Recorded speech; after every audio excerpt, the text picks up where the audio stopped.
The button. All right, everybody. Welcome to the Perspective Show with Nick Rodriguez. We've got Hunter and Mr. Jason Rodriguez on with us today. And again, we're just talking. We're giving our perspectives. Don't come here for your news or your facts or anything like that. We may or may not have those, but we do have perspectives. I was talking to Jason a little bit yesterday, and on a topic that we knew nothing about, but we had a perspective on it. So it was awesome. Lots of misinformation, I'm sure. Yeah. Facebook will ban us. But that's okay, because even if we're well educated or not, we're gonna be missing something. And I myself, doing these shows, it's been really surprisingly, to be honest, I thought, my viewpoints are perfect, and I'm not gonna change my mind. I've changed my mind in big ways just because of this show already. So that was kind of a good surprise. Let's dive into it. We've got a couple topics we want to get to. This last week or so, we had I really do not know much about the Supreme Court, and I'm curious to know what you guys know or have learned. But we had, I think they call him a justice. We had a justice pass away, Ruth Bader Ginsburg, yeah. pass away. I mean, it's sad when anybody passes away, but I honestly, I never really think about the Supreme Court. The only time it comes up into my brain is when we talk about abortion, the Roe v. versus Wade. That's the only case that I could even think of. I might have been able to tell you that there was 9 justices before this, but maybe not. I probably would have been guessing. And I don't know anything about Ruth. I've never, I think I've heard of her over the years, but that's about it. Jason, you're the senior person here by a couple of years. You probably know so much more than I do. What is your kind of perspective on the Supreme Court as is? What do you know about it? Well, I was going to put you on the spot and ask for you to see how many of the Supreme Court justices you could name. I can't name any of them. Oh, you can't name any of them? No. Okay. What about you? Well, okay.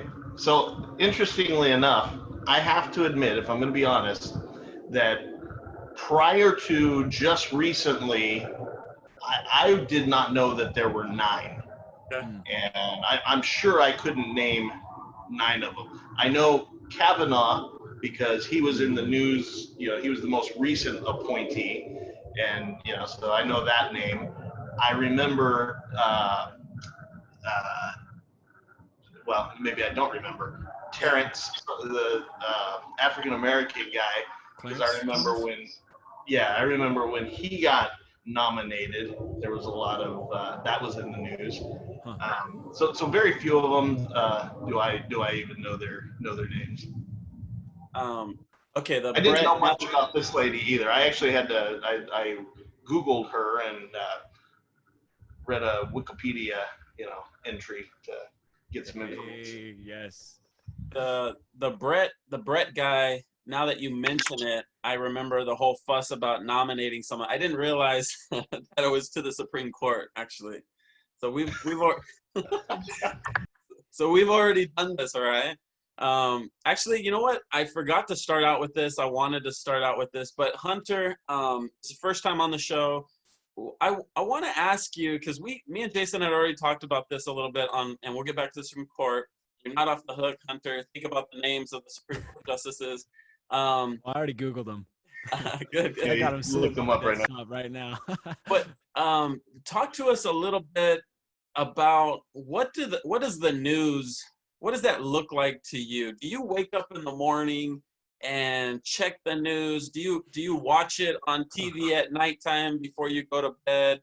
Or what is that to you? Yeah, so like, how do I access the news? Like, what's my relationship to it? Like, or at all? Do you watch it or look at it? I have Spotify Premium, and so a few months ago they did like a promotion where you got like if you just basically asked for it, you got a free Google Home Mini. Okay. And so I used to wake up every morning and they have these routines you can put in it, and I just say, hey, Google, good morning. Okay. And there's my phone going off now. And so it would just start telling me the news. And eventually I was like, okay, you know what? No, I'm done. I'm done. Like, cause it was all they wanted to talk about was Corona before it even came to the US. All they wanted to talk about was Corona in China and just other stuff that I was just like, I'm just done. And so right now, honestly, it's probably not good. Every once in a while I'll look up something. I'll read like an article or a portion of an article. But right now it's just kind of me scrolling through social media, some sites I follow like CNN, Fox News. I follow the big ones, you know? Okay.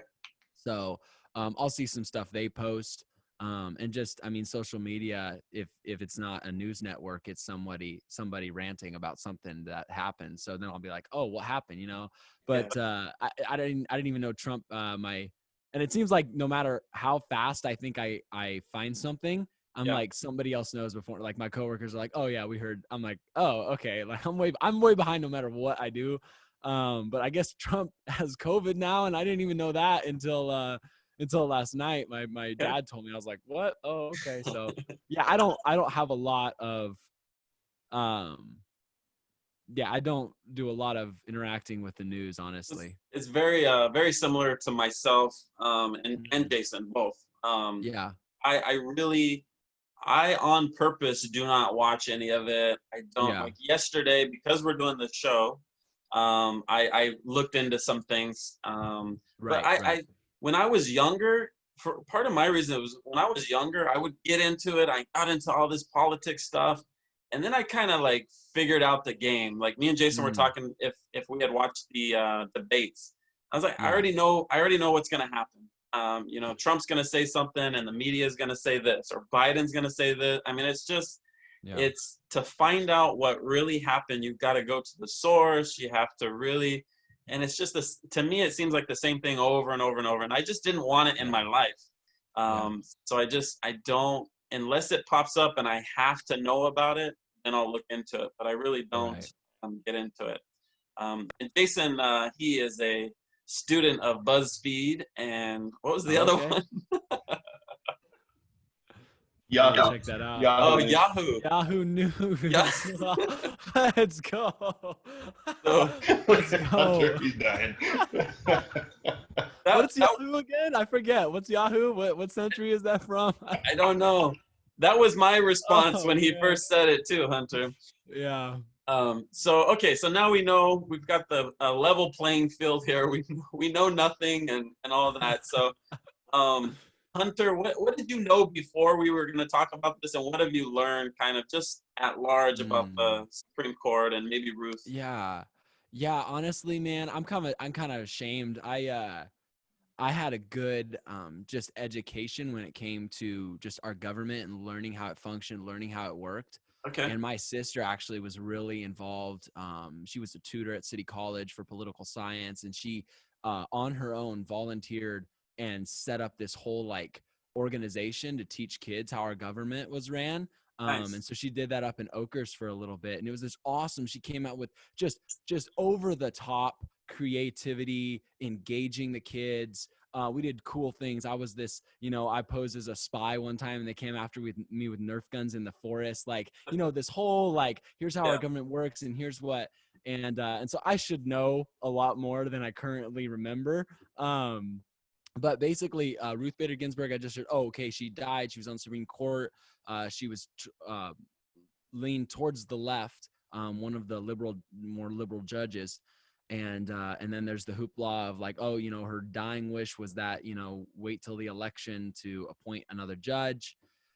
And the conservatives and Trump are like, nah, let's get this Amy Coney Barrett in there as soon as we can, get the Senate to pass it. So I don't know, man. I can't name a lot of the judges. I remember Sonia Sotomayor from just Obama's administration. I just remember just her getting elected. Scalia, I don't know. Is Scalia another one? That sounds familiar. Yeah, I remember him, and Clarence Thomas. I think Jason, you or Jason, one of you guys cued that to my memory. I was like, oh yeah, that's right. And then so I don't know too many of them, but yeah. So I don't know if that answers your question there.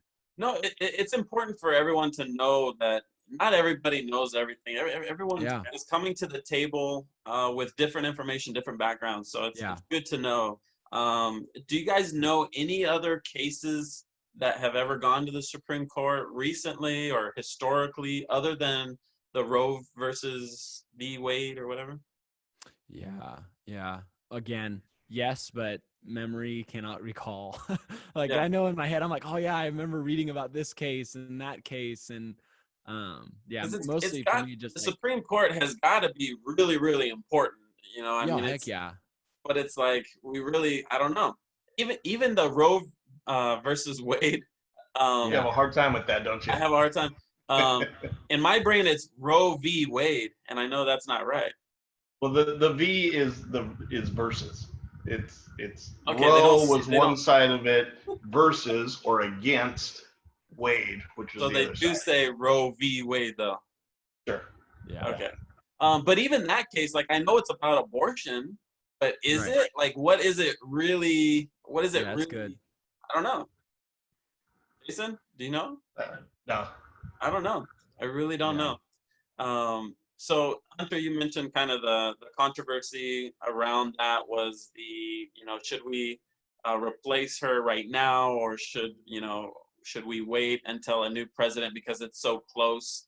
To me, this is a perfect example how both sides. I love truth, and I want to know the truth. When Obama was the president, I got trouble for everyone for sticking up for Obama. I wasn't sticking up for Obama. I was sticking up for, like, that's not what he said, or that's not. I don't think that's what he meant. I do the same thing with the orange man, Mr. Trump, President Trump. I get myself in a lot of trouble defending Trump. I'm not defending the guy. He needs no defense. He's the president of the country. Like, that's not what he said, though. Dude, go ahead. that is huge what you're saying, right? Because I think that's the same, because immediately when you do that, people want to label you and put you in a camp, right? Yeah. And because they want to be able to, like, that confuses people. It's not simple anymore. Yeah.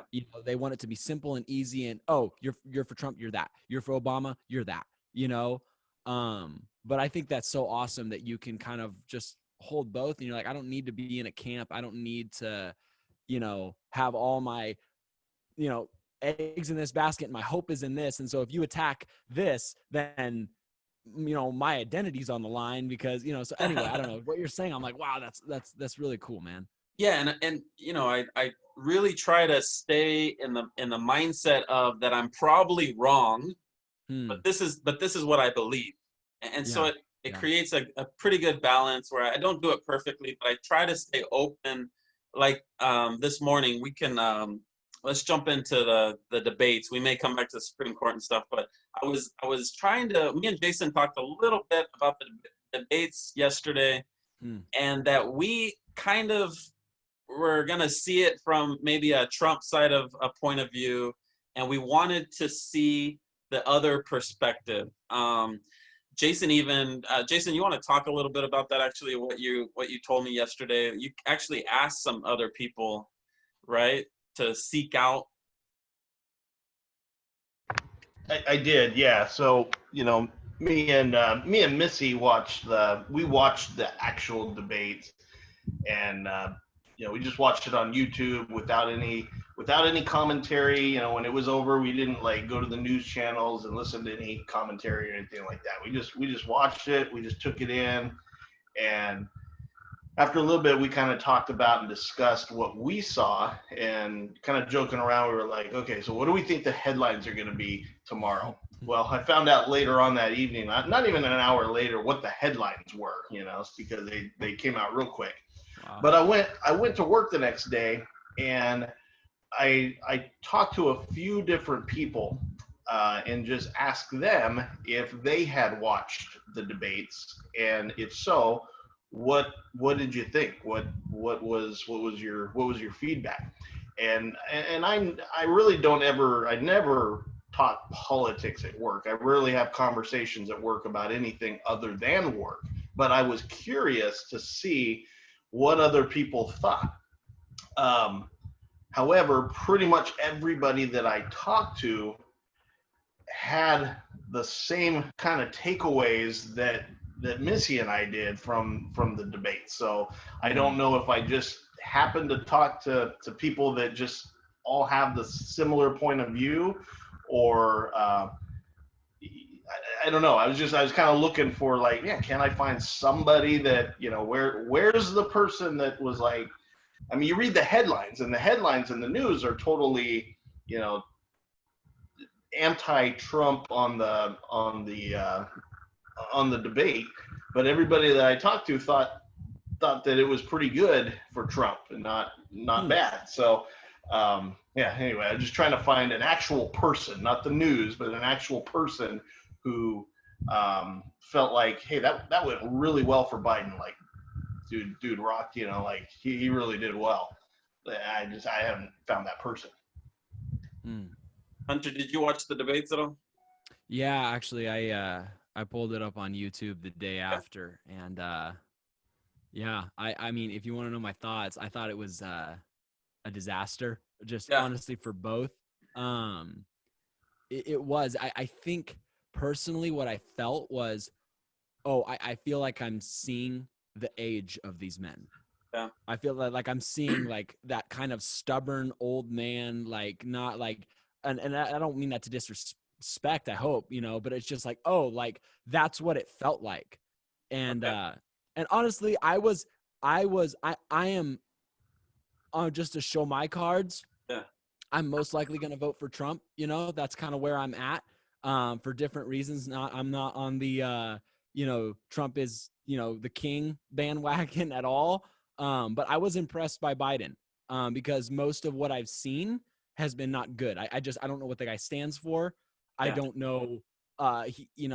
Is he able to complete sentences? And so for me watching the debate, I was like, oh wow, like he's articulating some things, and I just felt like Biden had more of the political experience. He is a politician, which I don't necessarily like that about him. I like the fact that Trump is not a politician, but I will say Biden had a more cleanness about him, a professionalism about him, an ability, even though he said some, still some ridiculous things, I think. But I think most of the ridiculousness, in my opinion, came from Trump's side of just, constantly talking over, constantly.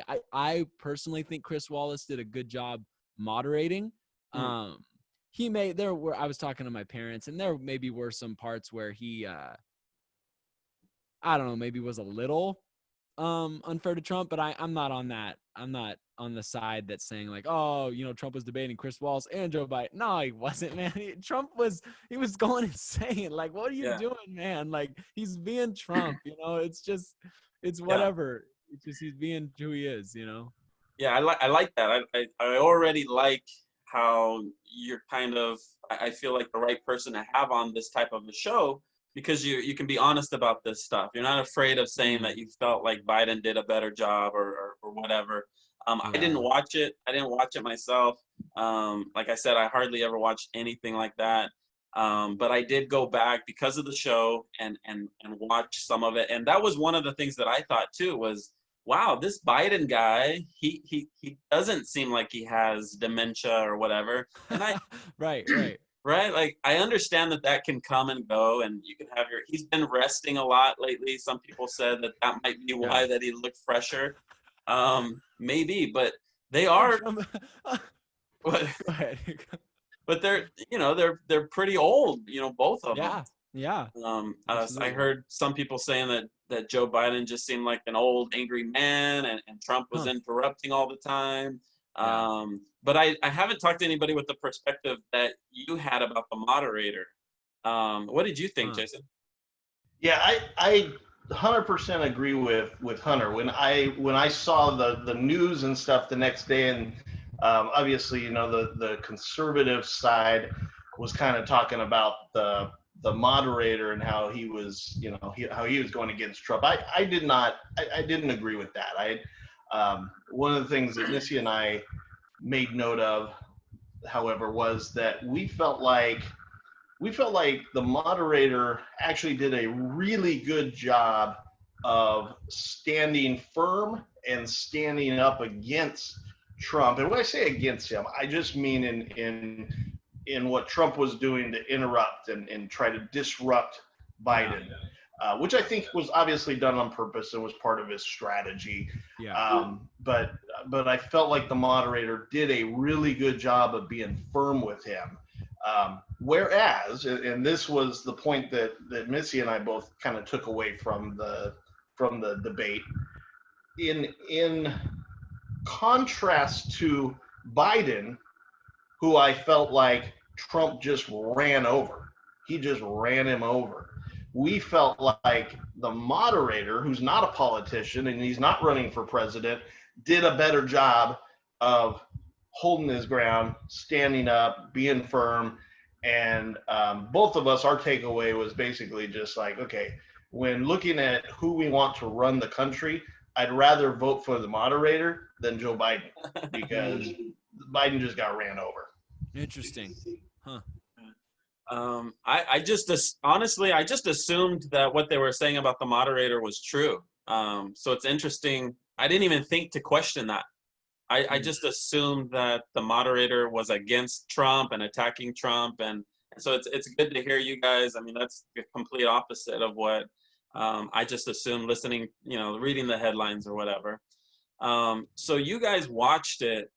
I didn't watch it, and I heard the headlines about Trump not disavowing or saying whatever the fancy words are, against white supremacy. And I 100% I knew that wasn't true. But I didn't know like what the situation was, what was the thing that he did say, how did he get misunderstood, or did he do a bad job of explaining himself? I knew something. And so I went back and kind of looked at the whole situation and tried to hear from both sides. You guys watching it, Hunter, did you feel like Trump disavowed white supremacy, or did he not? Yeah, a friend actually that's pretty liberal. I think it's safe to say. They reached out to me and showed me that clip, just that clip, before I saw the debate, and they were like, "What do you think of this?" And to me, I don't understand. I think I understand more now since something I saw this morning. Yeah. But it was not very clear that Trump disavowed. It seems simple enough. Like, just give them what they want again. It's not going to hurt you. It's just, okay, they want to play this game with you. Just do it and get it over with.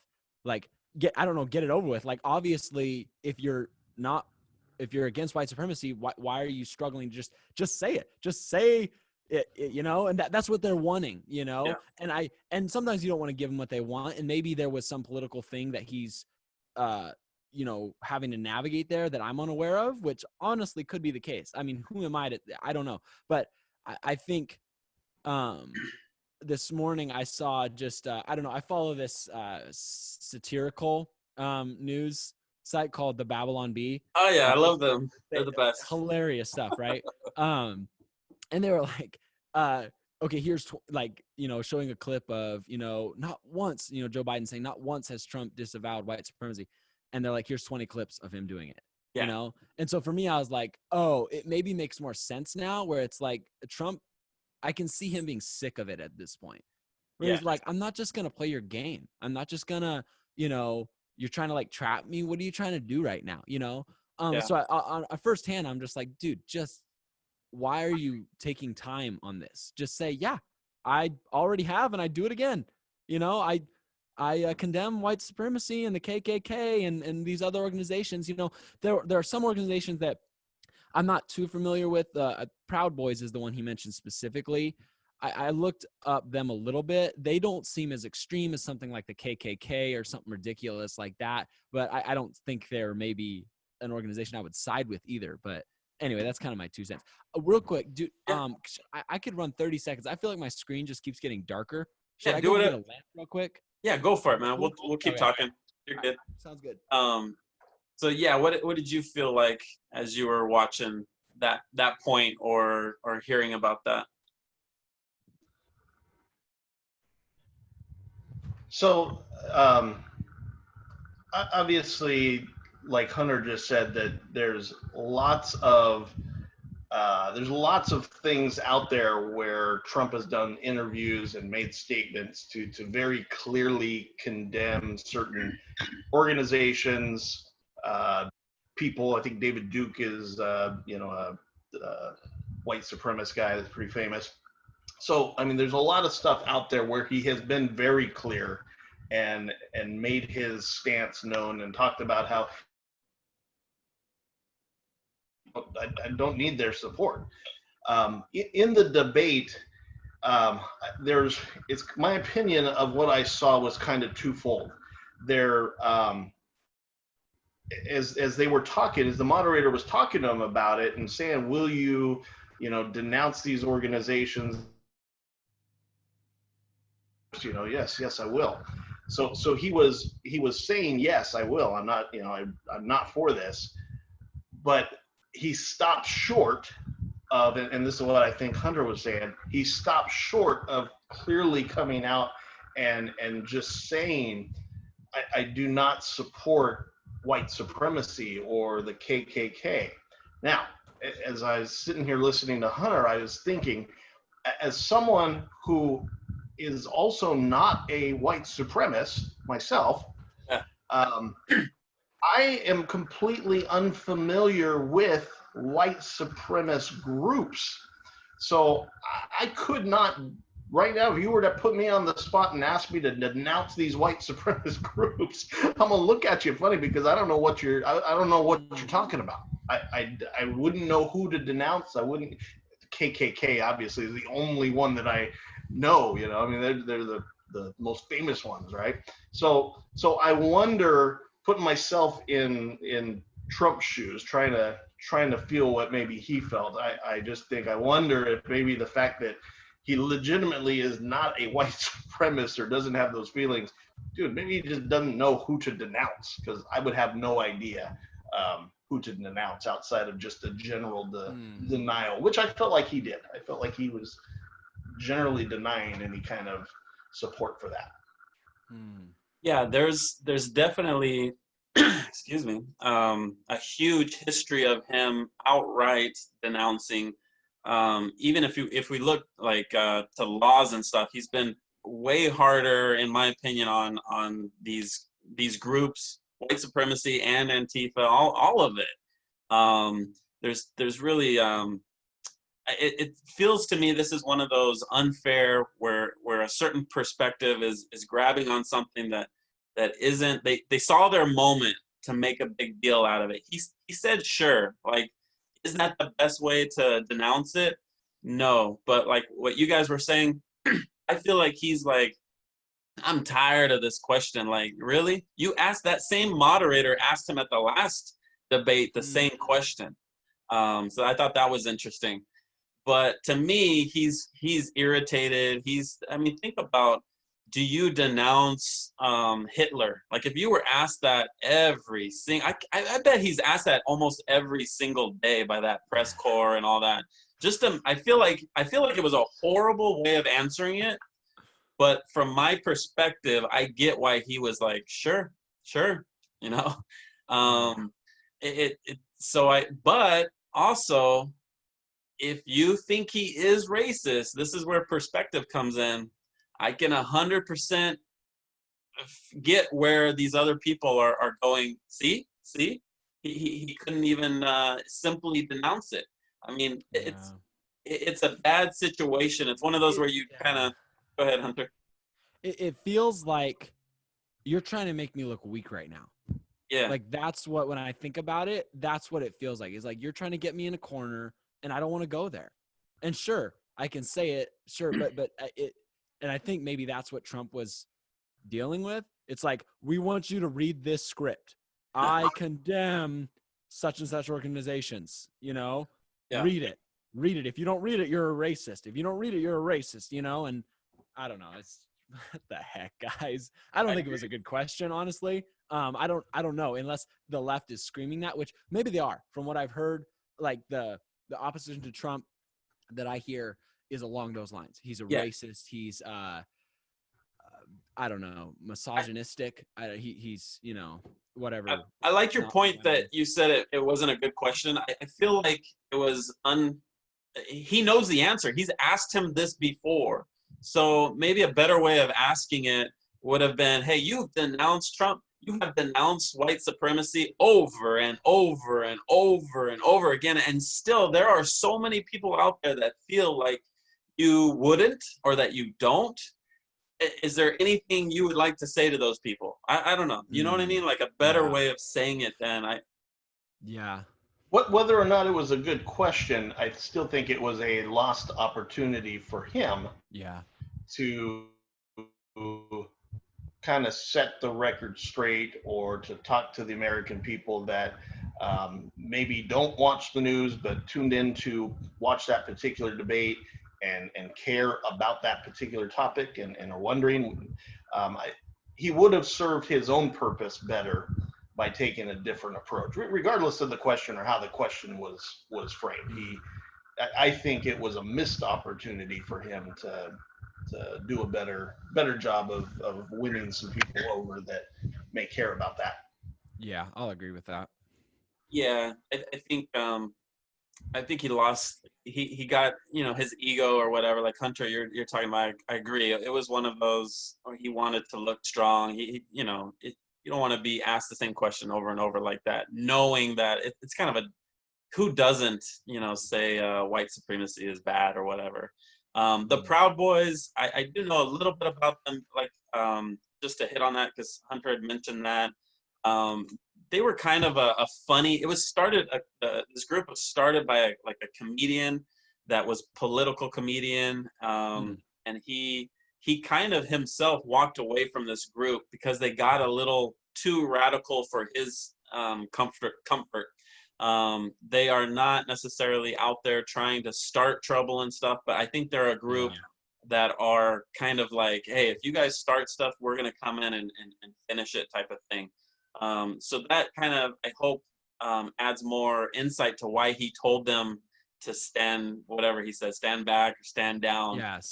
Yeah, that was interesting. He's like, stand back and stand by. Yeah. Stand by. What do you mean stand by? Like if they're white, if they are a white supremacist group. Yeah, but they're I mean, like. Yeah, to my knowledge, they're not. But they. You realize their leader is not even a white guy. Yeah, that's what my mom was saying. Like I was like, oh, I don't know what the heck. He's a person of color. Yeah. They're definitely not. I don't know anything about him, but I mean, you wouldn't if you were a white supremacist group, you wouldn't have a non-white person leading your organization. So that tells me all I need to know. Yeah. Was there anything, I didn't watch the debates. I'm trying to think if I know that we've talked about the point of where Biden kind of looked sharp. He didn't, you know, I think the right tries to make him look like he's about to die, that his brain is gone, that, you know, and that's not what we saw, at least on the debate. I really hate this, you know, we'll kind of talk about this for a second, but I really don't like left or the right grabbing somebody like that and not, where's the honor? Like, you know, so the fact that we needed a moderator, in my opinion, is kind of sad that we don't have two gentlemen up there who can have a conversation just like we're having right now. So I think we've lost that in politics. I don't like that we're trying to smash each other. I would love to see a politician go, hey, you know what? Joe Biden, great guy. He believes this and this. I think he's got some good points. But I think my points are more in line of what you people would believe in and like. And I wish we could see that. I feel like that is more godly, or that's a more heart towards God. But was there anything else in the debate that you guys thought was worth talking about, or that you liked or didn't like? One of the things I was thinking about this just a minute ago as we were talking, there was the talk about the commentator or the moderator, and he was on one hand giving Trump kind of hard questions about the white supremacy and all that, right? And on the other side, when Trump was talking to Biden about his son and the monies that he had received allegedly from people from Russia and the stuff going on in the Ukraine and all that stuff, that was very much glossed over. Let's walk away from that. Let's not follow that up and push on that and get an answer on that. And I would have liked to have seen Biden pushed a little harder to offer up something. I mean, what's he going to offer up? He's going to deny it, which he did. But there wasn't much push there. Also, with Biden on his idea, not his idea, but the idea of if he were to win and the Democrats were to gain majorities, they could stack the Supreme Court and add more Supreme Court justices, more than 9. He wasn't pushed very hard on that question, and basically he got to walk away without his answer. He gave an answer, but his answer was basically, well, whatever I say is going to become the issue, not the issue. Yeah. And I get that. I mean, I understand where he's saying, but by the same token, you're at a presidential debate where the whole point is to make your point of views, your policies, the things that you're going to stand for and push forward, to make those things known. So I, as an American, would like to know what your point of view is on that. So that was one thing. I guess I'm missing the issue there. Maybe I'm just maybe forgetting that part a little bit. But like, what was it specifically? You can't add more than 9 judges. You mean like the Democrats would take majority? They would have a 5-4 majority of those judges. What was the? I guess I'm missing. It's never been done. But it's kind of what people say is like a nuclear option. It hasn't been done, but there's kind of a loophole in the Constitution where they can decide to have more justices of the peace. I don't know if there's always been 9 the entire time, but there is. I was looking into it a little bit for the show, but there is an option that nobody's ever done that they can. There's a lot of shenanigans that has happened over the years and still happening. Because it's not spelled out in the Constitution how many justices. Now, I don't know how we came to 9, and to your point, Nicholas, I don't know whether it's always been 9 from day one, or if there was 3 at one point or 4 at one point, and now there's 9. I don't know that, but yeah, Hunter, basically what there's been some talk of is if the Democrats were to take control of, say, the Senate, for example, they could eliminate a thing called the filibuster. Yeah. Oh, okay. Yes, I have. Right. Okay. You got that? So if they were able to do that, then just with a simple majority vote in the Senate, they could vote to add more justices to the Supreme Court. Right. Okay. No, that would. Okay. Now that does make sense. And so, what was the question to Biden? Would you do that? Whether or not he supports that. Oh, got it. And he didn't really give an answer. He would not answer. Yeah. Huh. Yeah. But yeah, this is kind of going back to the Supreme Court. Is that idea of I never really realized how important an election is and nominating or getting a Supreme Court justice. This is a lifelong term. So if you're watching this and you, it is very important to vote. It's very important to. I mean, if Trump wins again, I think 2 more are thought of that are close to death or retirement or whatnot. And so I think the Democrats know that. So if Trump puts this person in, was it Amy? That the Democrats a lot of people are saying, well, we're just gonna, we're gonna go on top once we win the election and add a bunch of, add more so we can have a majority again. So. Anything else on the debates or the Supreme Court? I think that was, I don't remember any other kind of topics. How long was the debate? Was it 2 hours? An hour and a half, I believe, 90 minutes. Is it? Okay. They're going to have a couple more. They're going to do the vice presidential debates, I believe, are the next ones, and then there's supposed to be one more presidential debate. I am probably more interested in the vice presidential debate. I think there'll be more of that'll just be interesting. Yeah. I think, I feel like maybe the Trump Biden is more chaotic and predictable, maybe. I don't know. But the Pence Harris debate, I don't know. I'm just interested to see what that'll look like. Well, breaking news, like Hunter said, the president has the coronavirus and his lovely wife as well. And Biden, the Republicans say he's close to death as well. So it might be have a whole new election up. Yeah, it might be. There's talk that Biden has never been the one that they feel like they're going to put on the ballot box. I mean, that's just probably the right talking, that it is going to be Kamala. And so, yeah, you're right, Hunter. It'd be an interesting debate. So, which I don't get that. I don't understand that. And here's why. She obviously ran for president herself and did terrible, right? I mean, she did not do well. Right. Yeah, she didn't last very long. Gaining support. So I don't understand, for those out there who are, who would consider that theory a conspiracy theory, I don't understand where that makes any sense. Does it make any sense to somebody why the Democrat establishment would want Kamala Harris to be the person when she did obviously so poor in the Democratic primaries? It's a good question. Yeah, I think it's a much different environment right now. I can see that at the last second, a black woman coming in can, I think elections people are very emotional.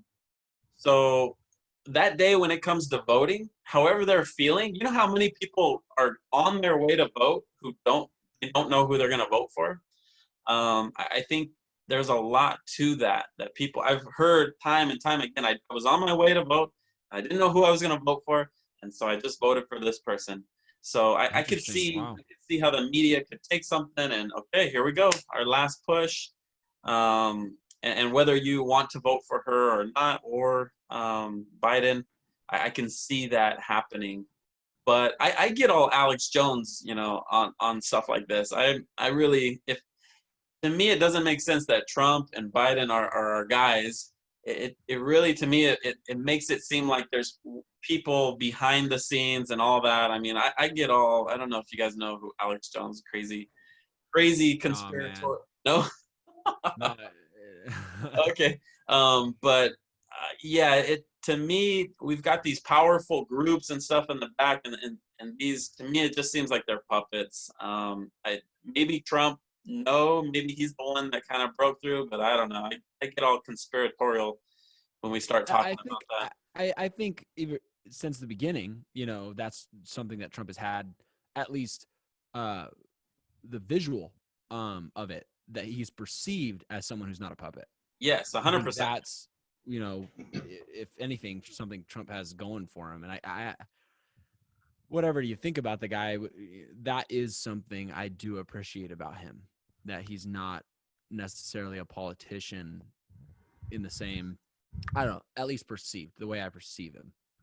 Yeah, I 100% agree. That's what he seems to be. He seems to be hated from both sides. Now less, because it's coming to an election and stuff. Jason, did you ever find a list of things that Trump has done good? Oh, no, I didn't curate a list. But I have changed. You talk about how your opinion has changed on some stuff, and my opinion had recently changed.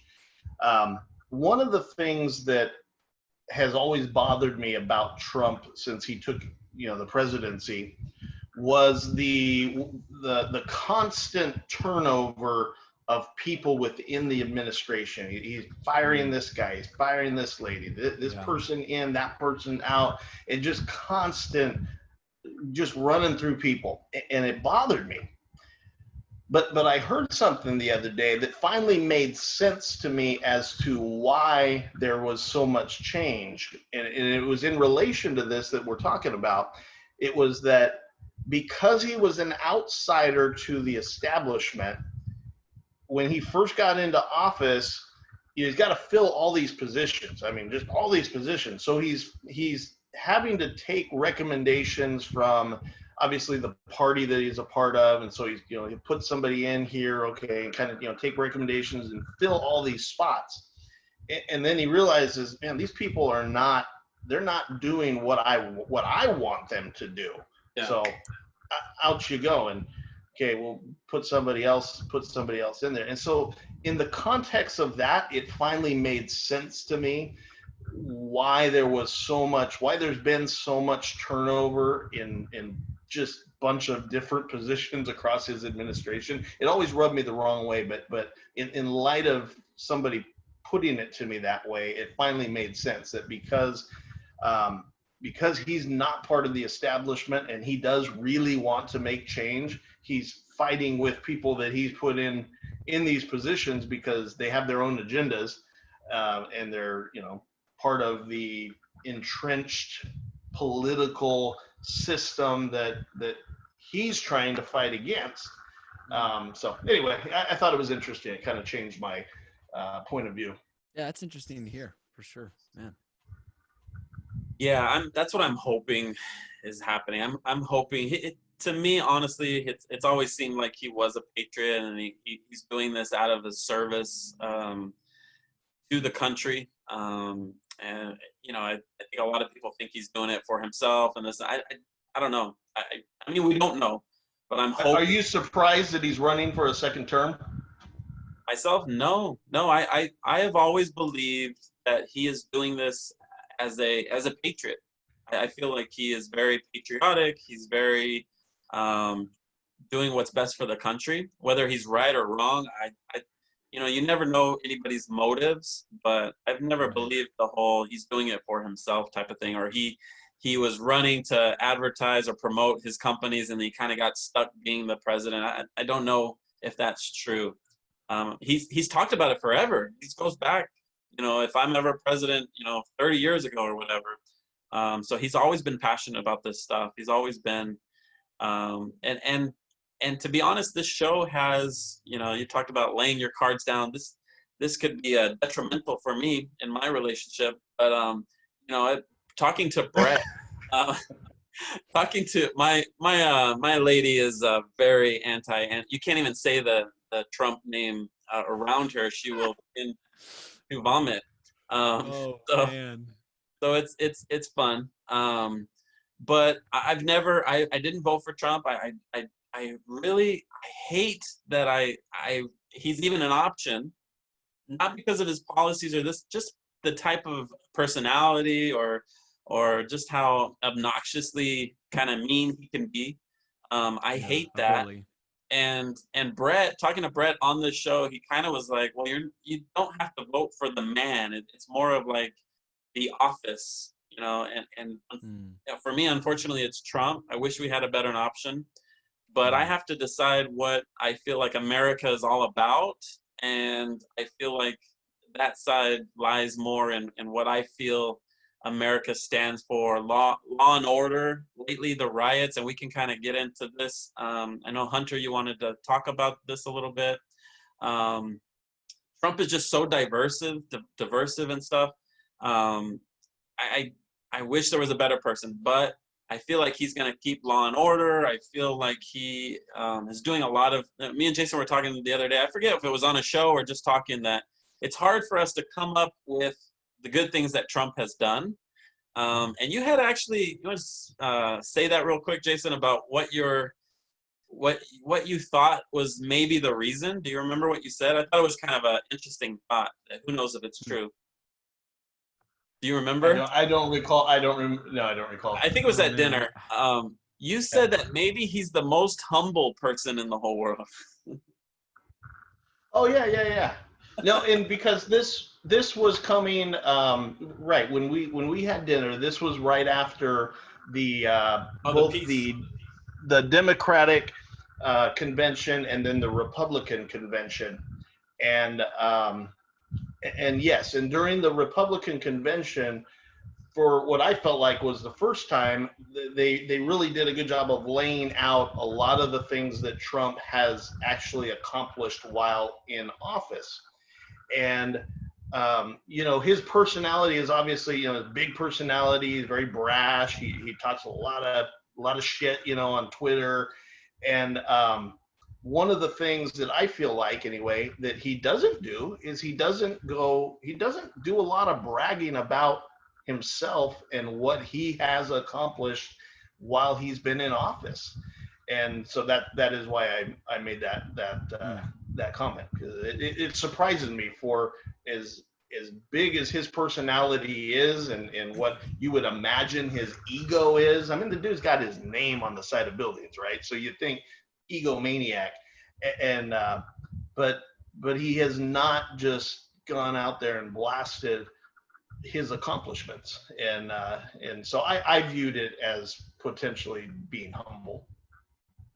Yeah, it was just such a crazy thought. Like, Yeah. Trump humble. I mean, it took me aback for a second and kind of thought about it, but it was an interesting thought. That's why we were trying to figure out what has he actually done, and it seems like he's always doing stuff. But and this isn't a pro-Trump podcast or a show. We just don't have the other perspective. I'm working on getting the other side of the perspective. I want it here. We're making connections this next week. So, and honestly, that's I struggle because with both sides, right? Yeah. Because I want someone who's just gonna sit down and say, okay, here's what I think, here's where I lean, but here's what bothers me about my side. Here's what bothers me about this side of the argument. Like, I don't know. You guys know who Charlie Kirk is? No. Definitely just an outspoken conservative, pro-Trump. Or like Ben Shapiro would be similar. You guys know. Okay, so Very these guys, familiar. right? And but the problem I have is that not all they want to say, but when it comes to the differing opinion, the other side, all they want to do is, again, I hesitate to say all they want to do. Yeah. But it seems like most of what I hear is they're deceived, they're idiots. There's nothing good.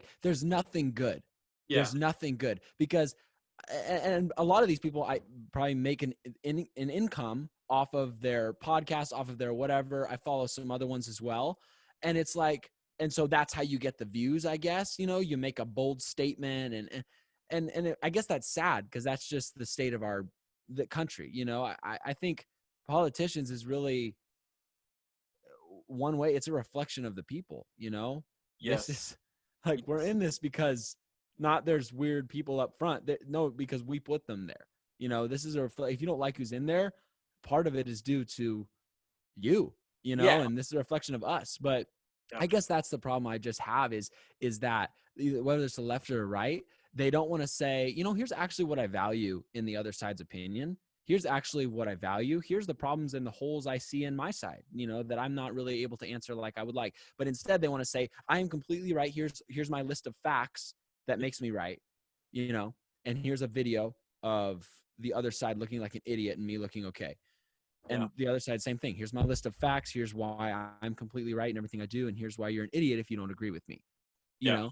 And it's like, oh gosh. And to give credit, I mean, some of these issues, like literally, like personally for me, abortion, I do not know how to see it other than homicide or genocide at this point. Yeah. That is not just a political issue to me, right? Like, what am I supposed to do with that? I mean, this is a matter of conscience. This is a matter of, from what I believe, life and death. And so it does make sense that there would be passion. It does make sense that there would be a fire and a tension in conflict, right? Yep. I don't think we can throw this pie in the sky idea that, we should all be able to disagree in this manner that's, I think that's just kind of like just saying, hey, all religions should coexist. It's like, great, just start that message, go preach in a go preach that to the jihad, start there, like see how that goes, so anyway, sorry, I'm getting off, but No, you're good. Feel free to go off whenever you want. Yeah, I'm very familiar with Ben Shapiro. I used to listen to his like daily. I just couldn't listen to it after a while. It's the just Daily too Wire. negative, too whiny. Yeah, yeah, When he yeah. comes on the Joe Rogan podcast, it's enjoyable. He's more himself. I feel like what you said about the show. He's putting on a production. He's an entertainer as well. And so if you get him on, I don't know if you've seen him on Joe Rogan's podcast. No, man, I need to check that out. Yeah, I think you'll enjoy it because you get a better conversation because Joe is a little more on the left, and so they'll push back, and that's a great conversation. Yeah. But I don't listen to Ben because it's too much. Like I said, I want to see the honoring. I think what you're talking about. I want to see the honoring, the love towards the other side as human beings, as our brothers and sisters. Like you don't talk to people you love like that. You don't call them idiots or pig face woman or whatever Trump would say and stuff. I mean, it's Yikes. Yeah. both sides. It's horrible. It's horrible. Yeah. But like you said, Hunter, it is a reflection of our nation. Maybe not me specifically, Right. or you, but on large, I mean, our country. You see online. I mean, that's not everybody, but you see a certain percentage of people online that are just horrible towards each other. So it's a big problem for sure. Yeah. Anything else on? I forget even what topic we were on, but I wanted to kind of go back the last couple of. Have you guys seen anything about rioting or anything lately? I think the most recent thing I've been aware of is just Breonna Taylor and how that I think the officers went to trial or something like that. And Gotcha. Yeah, that was actually found innocent or whatever, something like that. That's very vague and very like, I think kind of along the lines of what happened. Gotcha. Jason, I'm familiar with this case. Jason, are you familiar with it? Yeah. You are? Okay. Yeah. Let's start there, and we can talk about race and police brutality and stuff like that. But let's start with this specific case. Jason, what do you know about the case? When did you first hear it? Because this case was a while ago, and it just recently went to trial and stuff. What you're asking? What do I know? Yeah. What was your kind of perspective at first? Mine changed over time. Actually, I was believing one way, and then I had a twist this last week or so. Yeah. So from what I understand, kind of the issue with this particular event, one of the things is in regards to what they call, I think they call it no knock search warrants. Yeah. And so, going back to the event, the police showed up, I believe, at Breonna Taylor's apartment or home, looking not for her, but for, I believe, her boyfriend or maybe an ex-boyfriend, but somebody that was there in the apartment. And as I understand it, that gentleman, well, I don't know that we should call him a gentleman, but that person shot at the police through the door. And then, of course, they returned fire, and that is how she got killed. So that's what I know. That's my understanding of the situation. Gotcha. Hunter, did you know anything differently, or is that similar? Kind of, yeah. I watched a video that kind of broke it down. However, this is the problem. Like anything I watch, I do not know how much of it to believe, Yeah. Because if I believe it and it's on the right, the left, you're disqualified, and same vice versa. Originally, you hear, okay, yeah, something sketchy's going down. They have a no-knock warrant. Why do we even have those? That's ridiculous, or whatever. They go in and shoot her in bed. Like, yeah, that was the what story. The freak, like, and so obviously I'm just like, well, that sounds really, that sounds something went wrong there. That doesn't sound right, Yeah. And then hearing that, okay, no, she wasn't in bed. She was in the hallway. They had a no-knock warrant, but they knocked anyway, just stuff like this. And so I don't know, that's kind of where, yeah, man, this stuff is. So that's the thing. That's the thing with these. So we've talked about a couple of situations on this show, and so this is a perfect example. Exactly what you're saying, Hunter, was That was what I heard at the beginning. The cops just barged in, shoot the girl. The title is always Black Girl Shot by Cops, Racist Cops in her bed while she was sleeping, praying to God or whatever, you know. They write it as horrific for the police as possible. Well, so I thought, hey, man, something's wrong here. So it goes to trial. Well, it actually wasn't a no-knock warrant. That was like just what the media had like Hunter said. They did knock. They did announce. They had witnesses, and they were shot at. So the district attorney, the attorney general, the jury, they basically came out and said, "Hey, we have all the evidence. Like we've looked at it all. We are black." The head guy's black. The jury was mostly black, I believe. So it was like this is not a sign of racism. And here I am. I could be completely wrong, but this is what my understanding is now. And so I switched. And so we see this time and time again. We have to be careful. Both sides, like you said, Hunter, we can't just believe what the right says. We can't believe what the left says. We have to go to the source. So I went and looked at the case and the evidence that they put, and it seems like they came to the right conclusion. However, it's a little too late because the majority of people who are upset about this believe still to this day that the cops went in there shooting and just killed this poor little black girl in her bed, and she wasn't in her bed. So it's a horrible tragedy, and it's just that's just not what I hate that though. I hate that the truth is so hard to get to and whatever.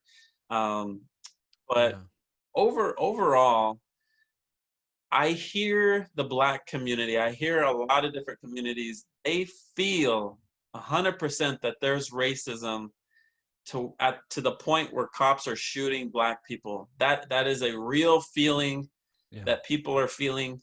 And we've talked a little bit about this. I kind of want you to share whatever you want, Hunter, about this. But what's on your heart? I know there is stuff on your heart about this topic. Yeah, ever since George Floyd, it's just been, I think God has done some things in my life. I've really had to just think about some things, question like, what is the reality of racism in our country, and how do I engage these things? Because I have close friends that, it affects them where I stand. And so, and then part of me is just like, okay, on one hand, like, should I just shut up? I'm white, oh, and I feel like what I'm hearing immediately with George Floyd, I just felt like trapped and closed in, like, okay, you're white. The only thing you get to say is this. If you're not saying this, shut up. Yeah. And I don't know with facts. I still don't know. So often the facts are just blurred. Like even with Trump. Like I read through. I'm like, I want to see what the heck has Trump even done. So I read through. Okay, here's a list of things he's done. I couldn't repeat back to you. He did some jobs. He got some jobs. This is stuff with the military, I think. But I can't. It's a blur. I need to memorize this stuff, I guess. And so, when it comes to like, well, what are your facts that because personally, man, I don't know, man. This is such a huge issue, man. And the conversation is gonna go. You've got to start with the worldview, right, that you have. And so I'm a Christian. I believe in Jesus, and so the way I understand the world is to be broken and fractured by sin. So is there racism that exists in this country? 150% yes. Yeah.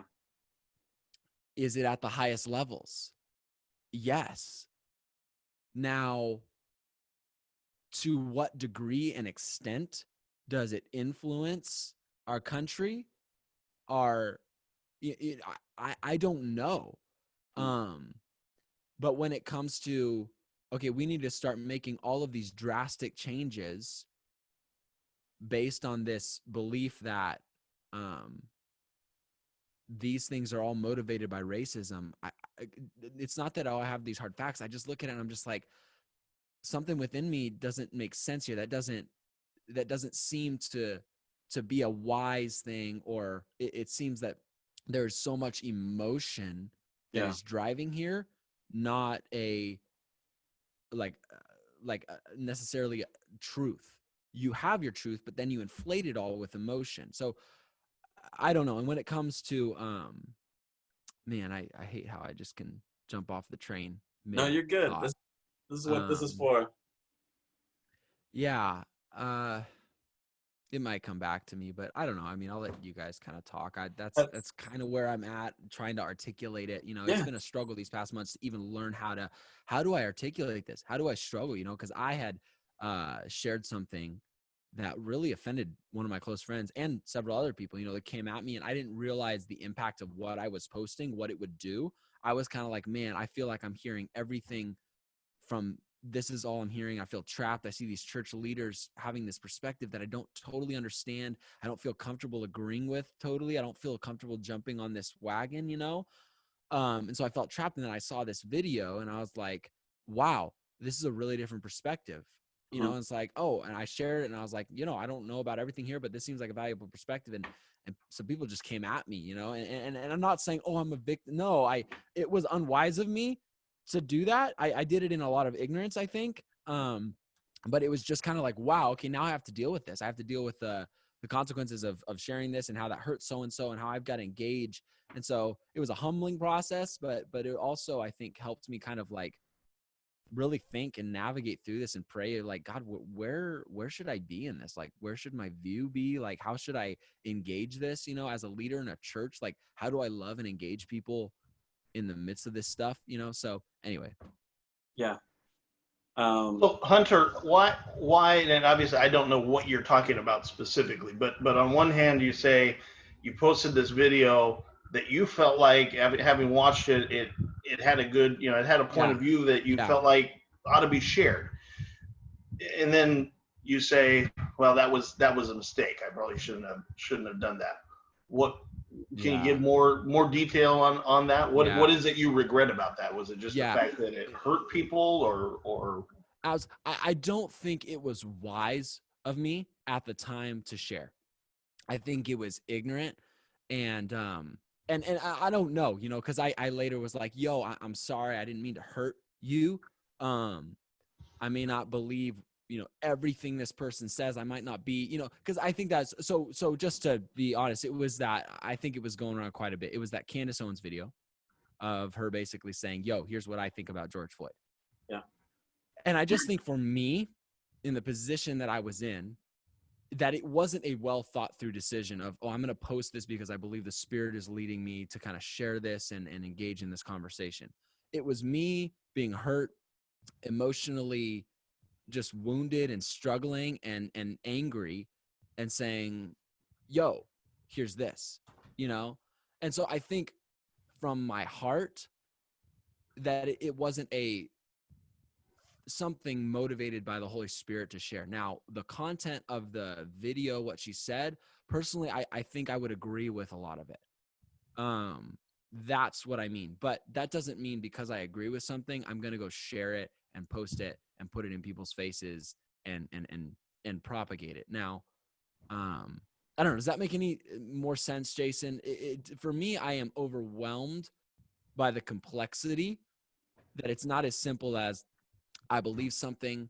Here's what I'm going to do about it. It's okay. I'm also trying to lead and love people that differ than me, that are in different places, that are going through things. And a lot of what I see, you know, is that when it comes to like politics and issues like this, is people do not know what to do with their pain.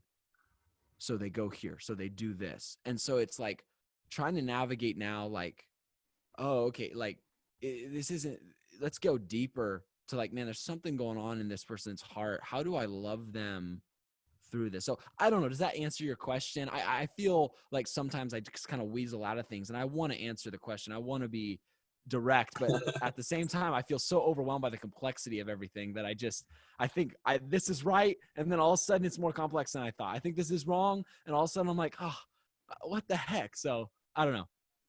Yeah. Well, you're in a position different than me, who has no I'm gonna say I have no influence and no following and nobody to offend. So I get it. I get it. Sometimes your personal thoughts and feelings, you may not have to share them because you got to be mindful and sensitive of what people in your realm of influence may feel and take to that. So I get that. Yeah, I think we've lost the art.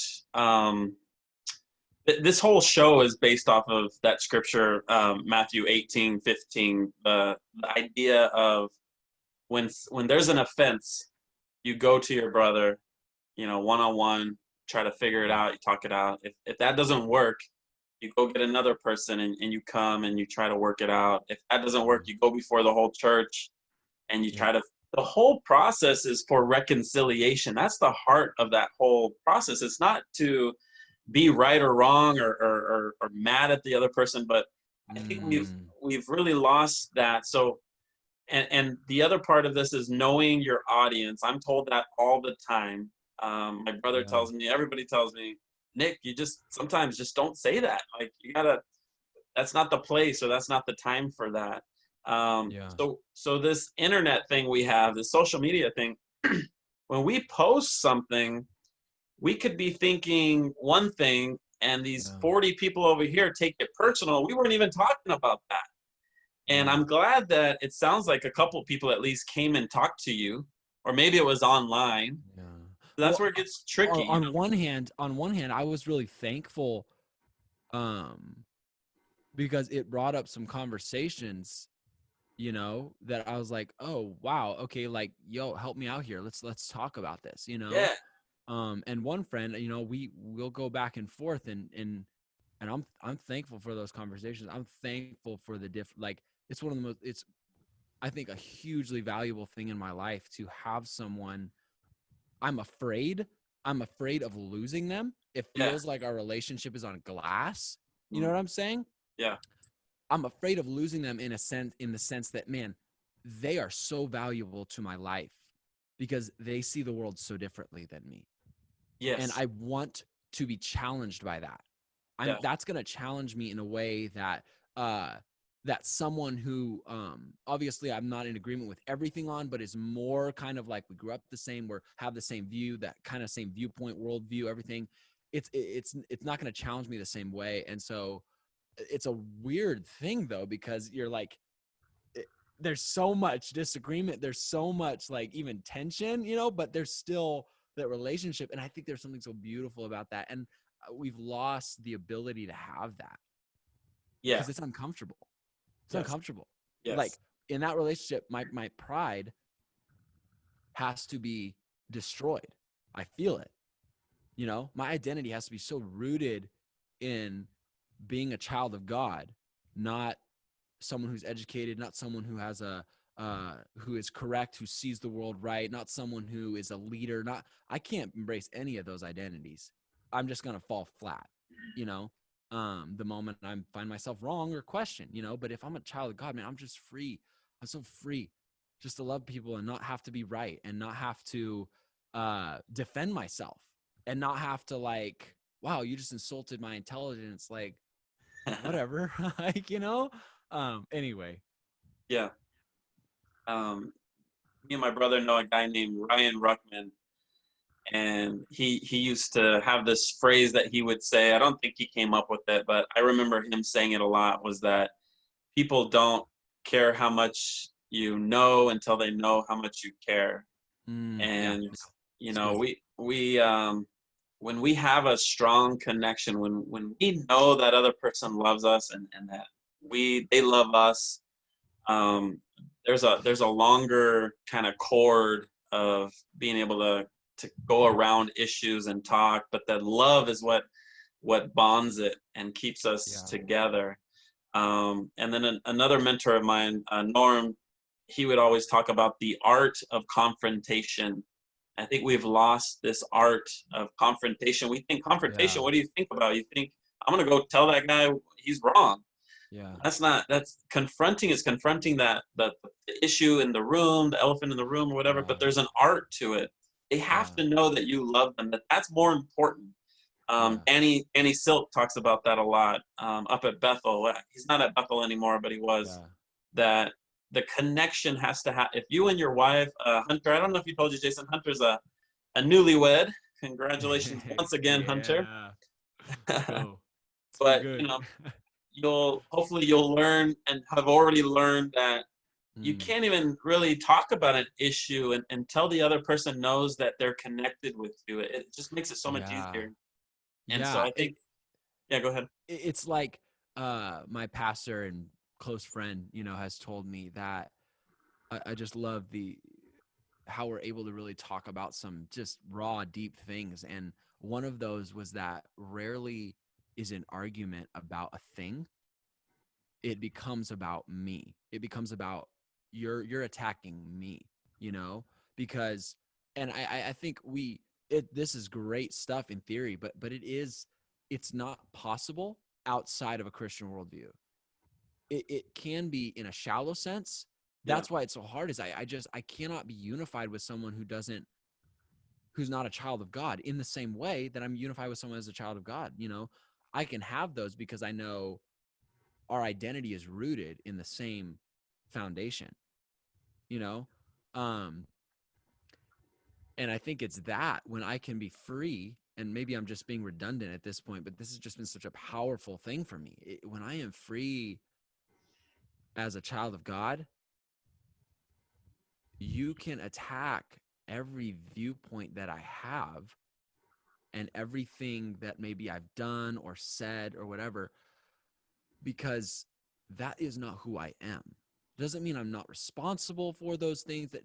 It's not who I am. So now I can talk about the issue without it being connected to, like, you're saying I'm worthless.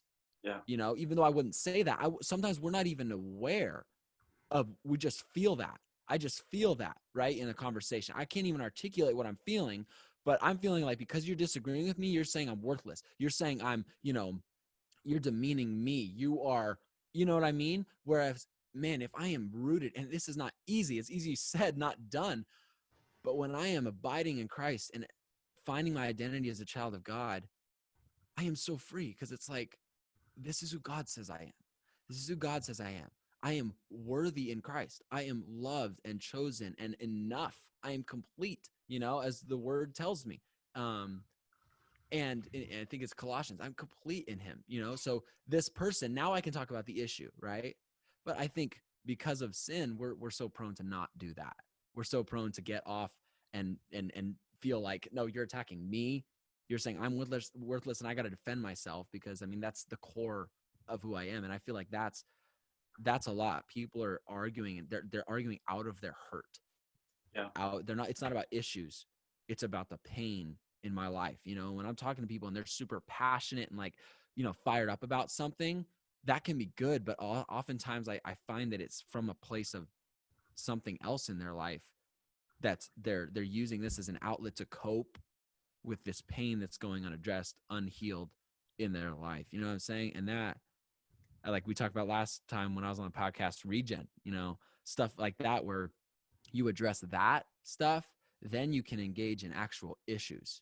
You know what I mean? So, yeah. No. Hunter, you're bringing up some really good insights and some really good points there. One thing that I want to kind of add to what you're saying is, I think when you're talking with somebody that's coming at you from a completely different perspective about something, and they're passionate about it, they're fired up about it, it's important to do as you just suggested, and kind of taking a step back and understanding where that person is, right, because we never know what somebody else is going through on any given day or at a certain point in their life. I had an experience just a few weeks ago with someone at work where they literally got up in the middle of a meeting and stormed out of the room. And it was seemingly, from the outside, seemingly unprovoked. Like, what in the world what just happened? Right. Like what in the world just happened? And I realized, I was like, you know what? The issue isn't about what we're talking about right now. Something's going on there. Yeah. Something is going on in that person's life. Yeah. And it took a couple of days, when they come back and I won't get into their life, but come to find out, sure enough, yes, there's something going on in that person's life. And we just need to have empathy and understanding for people that sometimes the issue that we're fighting about isn't really the issue. Yeah. And it's not about us. It's not about us. But oftentimes it's about what's going on in that person's life. The other thing I wanted to say, and I think this is important, just in conflict resolution and navigating conflict, because I have conflict all the time in what I do. I have conflict on not only on a daily basis, but multiple times throughout the day. I don't want to say I thrive in conflict, but I have a lot of conflict a lot of the time in my job. It is.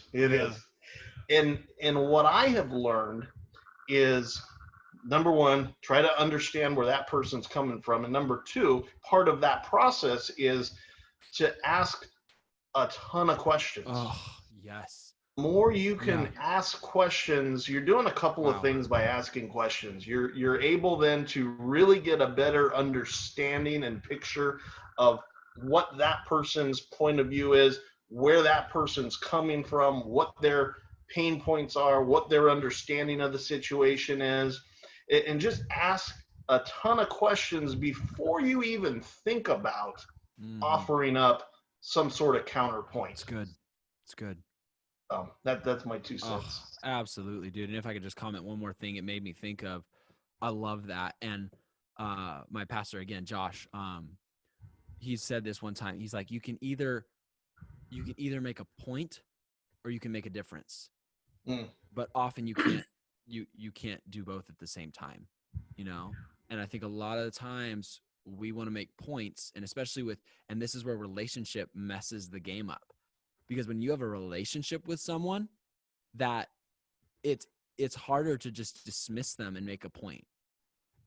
With people out here, it's like, yo, let me just tell whoever, bam, drop a mic, dismiss you. I don't care about your perspective. I'll throw you in the trash, whatever. When you have a relationship with someone, you have more to consider there, right? There's so much more on the table. There's so much, like, I can't just dismiss this person. And if I do, I'm dismissing the relationship, And some people do that because that's what they value more than the relationship, So that just sticks with me, that you can make a point or make a difference. I feel like that's a I don't know. It's a good thing to remember. Well, and what got us started on talking about all of this was the issue of race. And I think if we look at the issue of race and talk about the issue of race within, here's how I look at life. I want to make a difference. You just mentioned making a difference, and I want to make a difference. And I've often said that I want to make a difference in the world. And I've defined my world in 3 different ways, 3 different levels. There is the world at large that we think about, the world. Yeah. There's the world of our family, the people that are closest to us, whether that's your immediate family, or even if you're a single person, it's the people that are in your immediate sphere of influence on a daily basis. That's your world, right? That I think is probably the most important world you can make a difference in. And then there's the little bit larger world of whether it's your community, if you're a pastor, so it could be your community, your church, it could be the community of Fresno or where you live. It could be for the average person, a normal person. It could just be the community of where they work, their social circle. that type of thing. So there's kind of these different levels of where I think you can make a difference. Yeah. But in talking about race, indeed, and I guess it's not just talking about it, but how do we address the issue? How do we resolve the issue? How do we make a difference in the issue? I think we have to start with that immediate circle of our influence and make sure that racism does not exist right there. That we are in fact open to all people, whether it's religion or race or whatever, that we're open to all people, right? And we make that a reality in our own lives. It's got to start right there. And then we can reach out to the community that we are involved in and start doing activities and taking actions that will bring other people in. Okay, so some inclusiveness, bring other people that may not be part of the group, bring them in. And or you can go the other way. We can go out and we can go join a group that looks different, thinks different, acts different than what we are. Okay, so it doesn't have to be us bringing somebody else into our little thing. How about we go out and join something that's, maybe that's the way to do it. So anyhow, I'll get off my soapbox. No, please, man. I love that. And I think that's great. And I say this before, like, and I'm telling even my small group this week that so racism is sin, right? And like, to be real, like I've seen it in myself. I'm not above this. And it's not as simple as just saying, oh, I'm going to choose not to do that, because it's a misunderstanding of sin. Sin is not something I do. It is, but it starts because it is a disease inside of me. And the conversation is going to be very different if you believe that or not, right? And so I'm coming from that place where I've seen darkness within myself that breaks me, because it's not as simple as just saying, oh, let me get a little soap and scrub that. I need a gospel transformation in my heart. And praise God, I am in the process of being transformed, right? But I am in the process of being transformed. Like, you know what I'm saying? It is. And so for me, it is that when I have that tendency, like something wells up inside of me where, oh, I have maybe a preference issue with this culture's, expression here, or this person's, whatever, right? That they're different. There's a difference. And something I feel inside me wells up and says, what's going on right now, Hunter? What's going on right now? Like, what's your issue? And when you have people that are surrendered and humble enough to say, wow, God, that's not cool. And it's inside me, and I need healing, and I need restoration.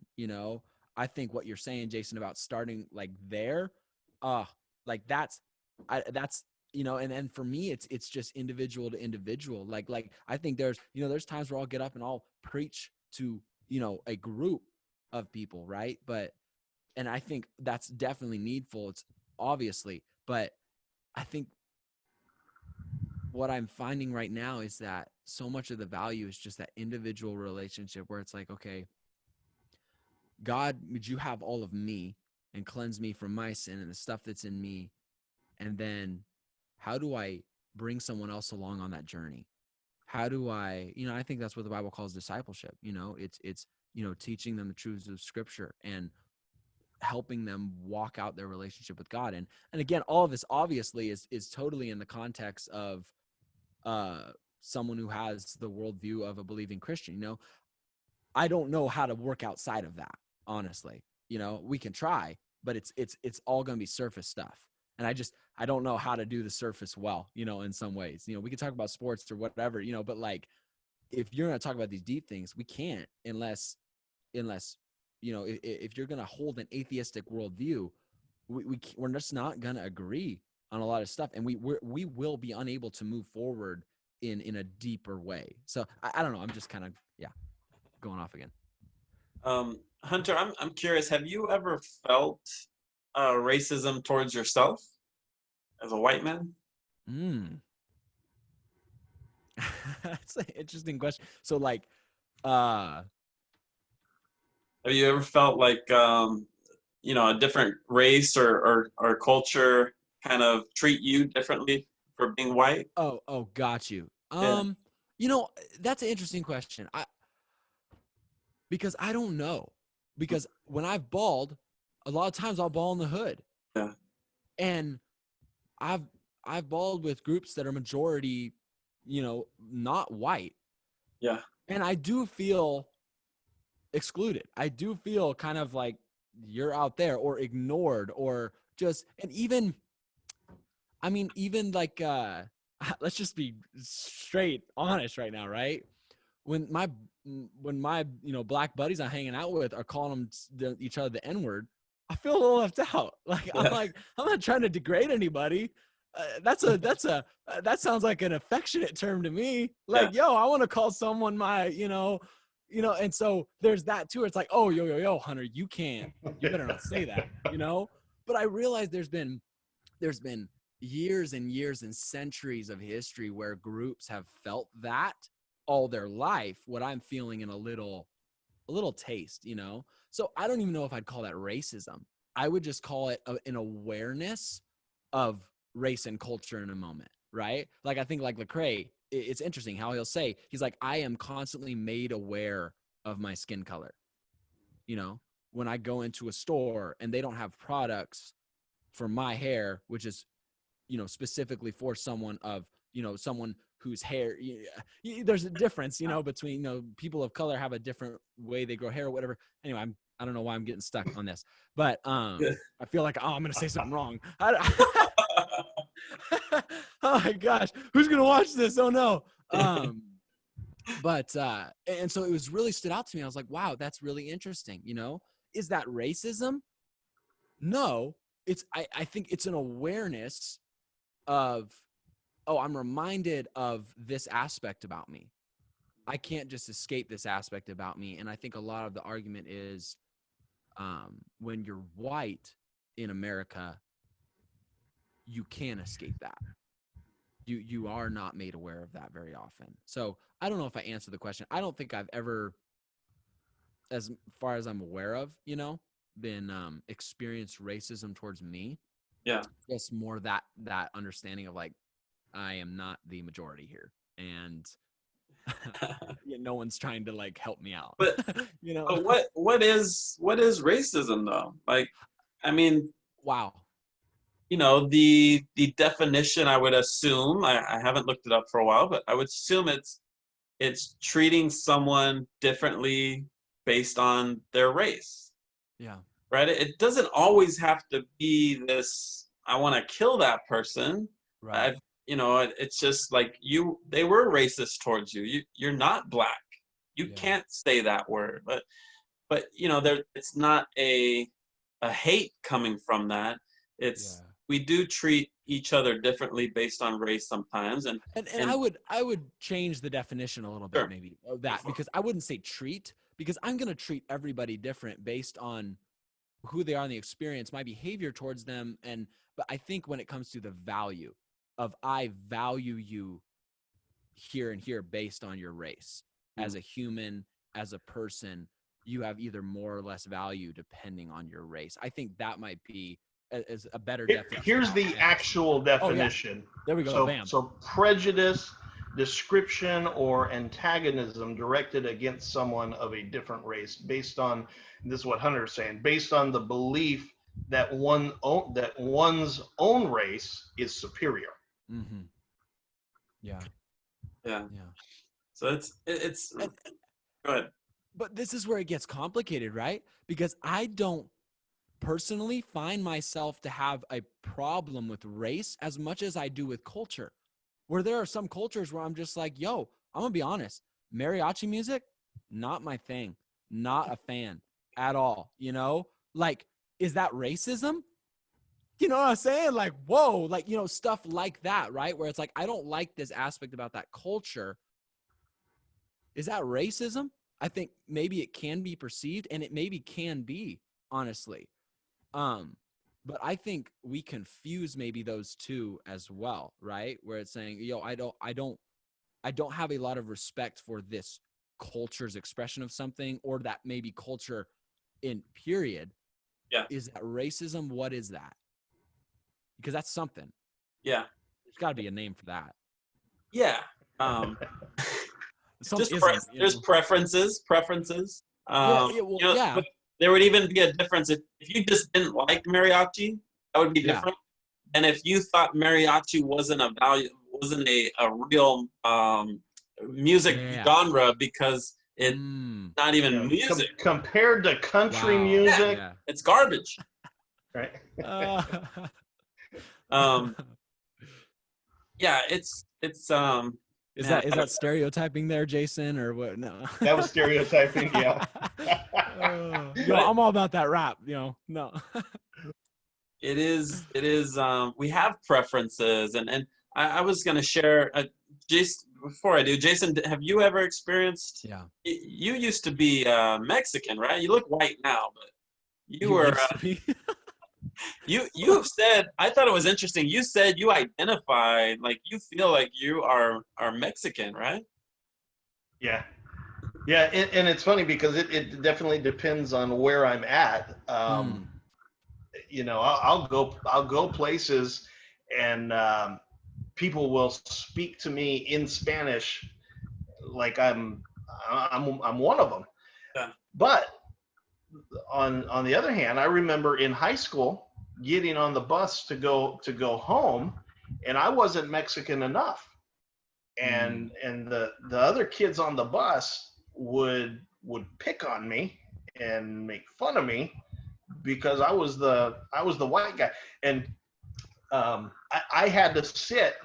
This is interesting too. I'm gonna get myself in trouble here in a minute, but I had to sit in a certain place on the bus because that's where the white kids had to sit, and I could not sit in other spots on the bus because of my skin color. Interesting. Yeah. Because you were not the majority? Correct. Wow. Yeah, we had we kind of lived out in the country. I'm assuming this is what you were talking about. So it was this very Hispanic community out there. So we're half Hispanic, half white, whatever you Okie. Okay. Yeah, I Hunter, you said something that I kind of I feel this. I have such a hard time with this topic because I'm so not racist. I love everyone. I don't think about race. I think about that we're children of God, and I have a hard time being compassionate, I guess, or understanding. Empathetic. Yeah. Empathetic. It's really difficult for me because I feel like the gospel just takes care of that, right? That we're all, we're just one in Christ that takes care of. We get rid of race. We get rid of all that stuff. There's even scripture that talks about there's no Jew, there's no Gentile. Galatians. Absolutely. That's the answer. And so I have that answer so strong in my life that it's hard for me to really understand people's perspectives of it. I just don't. However, I lived a life. I literally, not only was I racist, I was so racist that I wanted to kill every single person from a different race at one point. Like I hated Asian people. I hated Black people. I was in a Mexican street gang for 4 years of just violence and anger. It was just angry. And I hated Asian people. And now my beloved is straight from Laos. I don't even, I don't know. She's from one of those Asian countries, You are so dead, man. This podcast is not helping you. It's going downhill. He's like, all I know, she's right. I am uncancelable because I've been canceled forever. So it's wow. But I'm so, since I've encountered the love of God, it's so transformed me. So I just love everyone so much that it's hard for me to understand, like, what are we getting hung up on this race thing? However, like, I get it. I hardly ever have to deal with race in a real world situation. I'm not not ever thinking about it. I really don't. I can specifically remember like one time after I got out of the gang lifestyle of feeling racism towards me, and that's about it. So that's kind of where I come from. You know, I've experienced it once in a job situation. And I don't want to say that it was so much necessarily directed towards me, but I definitely saw it. I worked for a short time for a concrete company that was owned by a white guy, and most of the senior people within the company were white. And interestingly enough, they had a number of Hispanic workers, but that upper level of the company was all white guys. And it was very interesting to see and kind of hear and be around the implied, not necessarily spoken or overt racism, but there was definitely the attitude of, okay, you Mexican guys, you get out there, you get your shovel and you go do the work. You're beneath us. We're gonna sit here and look at the plans and tell you what to do. Yeah. So that, I mean, it's out there. It's real. Yeah. So it is interesting. That is so interesting, bro, because even hearing that, I'm like, yeah, I see that. You know, that's not the only situation. I'm like, oh yeah. But I think what's hard now is when we come to this issue of race in our country, knowing that racism is there, it exists in companies, it exists in places because because people are there, right? Yeah. What do we now do? Do we go into those companies and say, yo, you need to hire some Mexican people in these high positions? You need to, you know what I mean? Because then what is that doing, right? If a government is now going and enforcing this is political, you know, I'm just voicing like how I'm thinking, which I guess this is what we're doing. So I should have qualified that anyway. That's what I guess is kind of off in me. When everyone's out there saying racial justice, I'm like, okay, so what you want to do is cleanse people from sin, right? That sounds like you want, right? Yep. But instead of going to God, you go to the government and say, yo, let's get a tyrant in here. Is it against the law to be racist? That's what I mean. It's such a subjective thing. We have laws that you can't hire people based on race, creed, I mean, sexuality now even, right. I mean, all kinds of things. It's already illegal. But we do, like I had a boss. I was a general manager for a restaurant, Taco Bell restaurants. Yeah. And my boss ahead of me, the regional boss at the time, she specifically told me, why are you hiring so many white people? Yeah. Hire Mexicans. They work harder. And so that's what she said. She was a Mexican. She came from Mexico.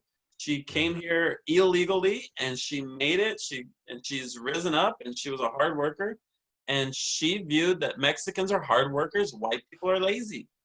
Now, and so it goes both ways. Right. But honestly, if that's the case, yeah, do it. I grew up farming raisins.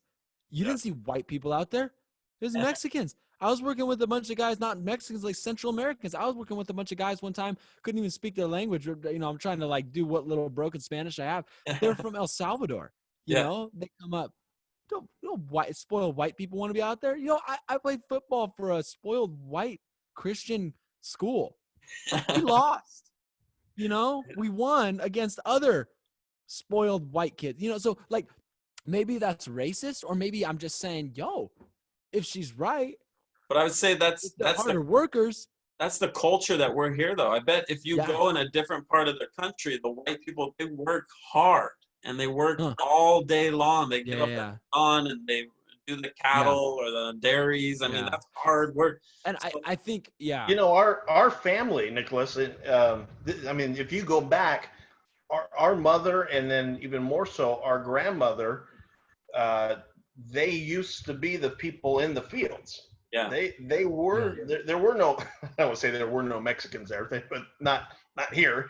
But they used to be the people in the field working. So part of that is the world has changed and I don't know whether it's racist that that the menial hard labor jobs go the underpaid least paid jobs go to immigrants and people non-white people. I don't know if it's a systematic thing. You hear about systematic racism. I don't know if that's really true. I don't know how I feel or think about that because part of me believes people that are coming from other countries are oftentimes are leaving a really bad situation and are blessed when they get here to find work and have work and are grateful for it and are grateful for the opportunity that I look at and think there's no way in hell I want to go out there and do that kind of work. I'm not going to do that. But they may be happy and blessed to do it, and then not even necessarily content to stay there forever. They may continue to want to rise up and progress themselves forward in life, in terms of financial earnings and stuff. So I don't know that it's a bad thing. I don't really know how I think about that, but I'll tell you what I think. What you think? Please do.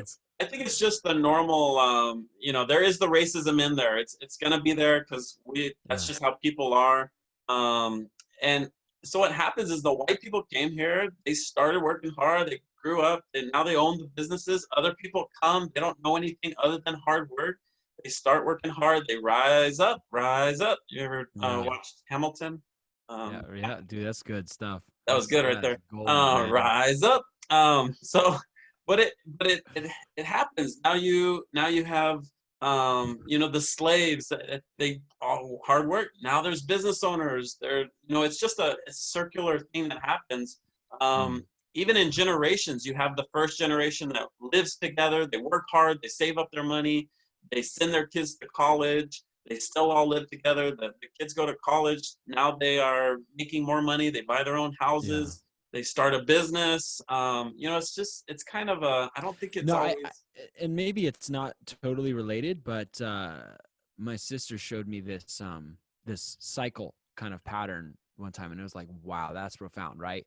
That bad times make good men make good times, and good times make bad men, or whatever, something like that. And I was like, that's dang. Yeah. Like, I don't know if that's what you're saying. Yeah. So it's very similar in the business world. You get these people that work hard, they get this job, they know the value of working hard. The second generation might take over, but they don't have necessarily, they might be smarter in business and do better. But then the third generation, they've just lived a life of, ease, and they don't know about hard work, and they, what do they call them? The trust fund babies. It's just hard for them. And then it starts all over. So it's, but Hunter, we got to get you out of here in a couple minutes. But real quick, if I could, I just wanted to backtrack something I said a little bit ago, not to take a bunch of time. Backtrack. But like when you were talking about your employer, right? I didn't mean to say, she's right. But in a sense of when you do have a disposition to a certain group of people that you've already decided, a predisposition of, this is who you're going to be before I know you. Obviously that's wrong. And I just wanted to make sure I point that out. Not like, I'm glad you did, Hunter. I'm glad you did. Cause I was going to have to edit that out. No, I don't know, bro. I'm serious. Like, I don't know who's going to watch this that I know. And so I want to make sure that I will let them know, this is where I stand, and anyway, man, thank you. But that's a good point. In her reality, all Mexicans worked harder than white people. Why are you hiring it was like, why are you hiring white people? Where me, I was like, just whatever I feel. If you're a hard worker, you're a hard worker. I didn't think about race. I didn't even think about it. But there's people out there that every single black person that they've met has been a horrible person. And so they believe that black people are horrible. There's people that hate white people because white people, I've heard black people say that they would pull their hair or do stuff with the black hair. All white people are like that. It's not true, but to them it is true. Yeah. And so being able, kind of like what Jason said, just personal relationships with people, the more we have loving people that reach out and say, hey, that's not true. Hey, let me introduce you some cool white people. There's actually a few out there, you know? But that's, you know, that's how it works. It's, I don't know if you can legalize it or pass these laws to make it happen. Yeah, I think that's the hard thing, you know? Yeah. Awesome. Well, is there anything on the top of your heads or your hearts? Any retractions? Any other retractions or walkbacks? Stand by all I said. I just want to take back everything I said this entire podcast. All right, you know. I didn't know this was being recorded, and we didn't. Oh my gosh. We didn't get to Trump's taxes. That might take a minute, but did you guys see that his taxes finally came out? People were upset. Oh really? Yeah, he They were upset. They didn't like it. He paid like $750 in taxes or something like that over the last few years. So people were upset that. Yeah. Oh, right. Okay. Yeah. But his actual statements finally came out. Something got leaked. Yeah. Something got leaked. Oh. Yes. Oh, that's different. That's different. Yes. No.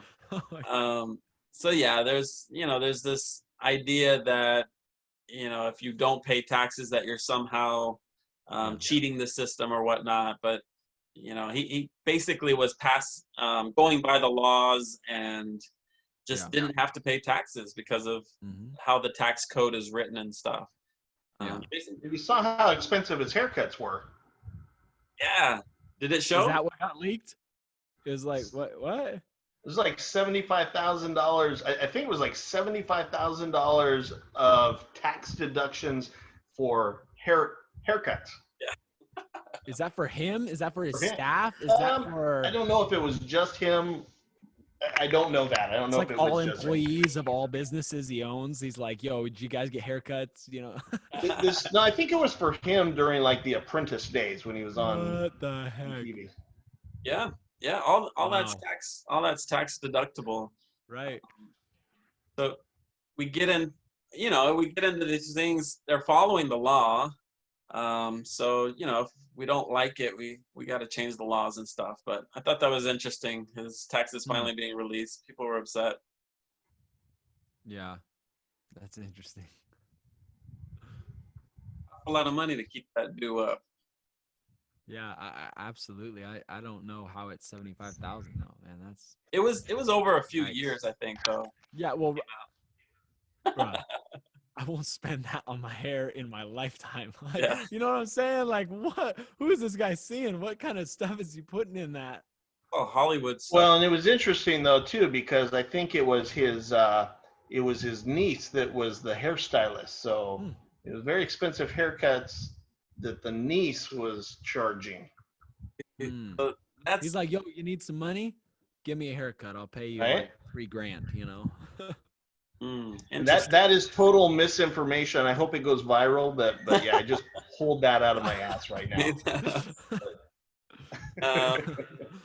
Good job. Way to end honestly and honorably here. Well, guys, I enjoyed your time. Thank you for sharing your perspectives. Once again, very interesting. A lot to think about. Hunter, I hope people know that you are just a man filled with passion for people. You love people like crazy. I've seen it in real life and online, and that's a big thing. If people know our love, hopefully, I'm glad the people came to you and you were able to do those conversations. That's the answer, man. We've got to get back to talking to each other instead of talking at each other online. Wow. So, it's good. Any parting words, gentlemen? Man, no, thanks for having me. Jason, good to meet you too, sir. Just appreciate you guys, man. Value the opportunity. Yeah, it was fun. We'll have to do it again. Everybody, goodbye. We'll see you later. Love you.